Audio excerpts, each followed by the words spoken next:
Dívida, Maria Lúcia Fatorelli, muito obrigado pela sua presença aqui no programa. Eu queria que você tentasse explicar em 3 minutos, o que é difícil, a tarefa é árdua diante do massacre de propaganda do governo a favor da reforma da Previdência. Eu queria que você explicasse por que o déficit, o famoso déficit da Previdência, é na verdade um déficit fabricado, que é a tese que você defende, e queria que você explicasse isso à luz do parágrafo 194 da Constituição Brasileira. Em primeiro lugar, agradeço a oportunidade de estar aqui com vocês, uma honra para a Auditoria Cidadã da Dívida.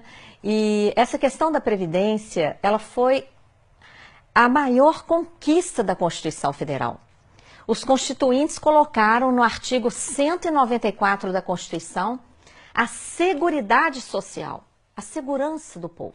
Que não é só Previdência, não é. São 3 fatores. É um tripé. É previdência, assistência e saúde. Foi a principal conquista social. Ela é tão importante que na própria Constituição, no artigo 195, os constituintes estabeleceram o financiamento desse tripé.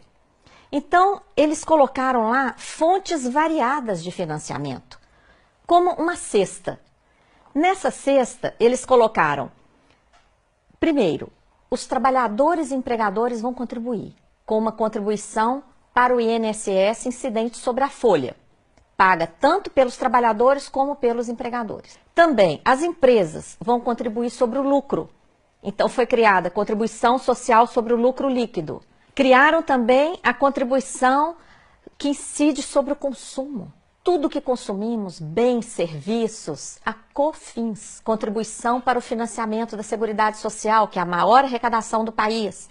Tem também PIS/PASEP, arrecadação sobre a venda de produtos rurais, arrecadação sobre todas as importações e várias outras fontes menores, como, por exemplo, uma contribuição que incide sobre todas as apostas de loterias e concursos pagos no país. Então, se tem tanta fonte de financiamento, por que o governo insiste em dizer que tem o déficit? Como é que ele fabrica esse déficit? Então, ele pega lá dessa cesta, onde estão todas essas fontes variadas, ele vai lá e pega somente a contribuição do INSS. E compara o que se arrecada com essa contribuição, paga por empregados e empregadores urbanos e rurais, ele compara isso com todo o gasto da Previdência, que é o maior entre o tripé da Previdência, Assistência e Saúde. O maior deles é a Previdência.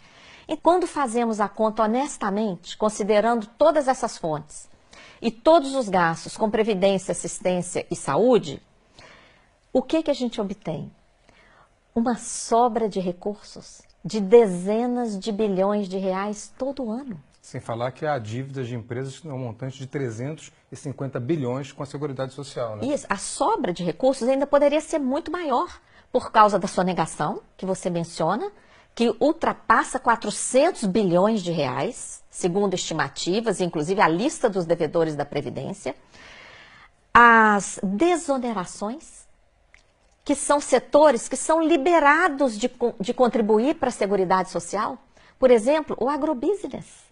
Então é uma infâmia muito grande. O governo libera o agronegócio de pagar a contribuição e depois fala que tem déficit. E ainda quer botar a culpa nos trabalhadores rurais, né? É uma inconsistência. A sobra de recursos é tão impressionante que existe a tal da DRU, a desvinculação. E por que desvinculação?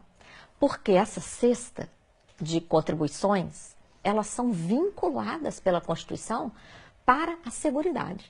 Então, vem o governo, aumenta a DRU, que é essa mordida, morde atualmente 30% dos recursos da Seguridade Social, desvia principalmente para pagar juros da dívida pública. Que responde por quase 50% do nosso orçamento. Todo ano, né?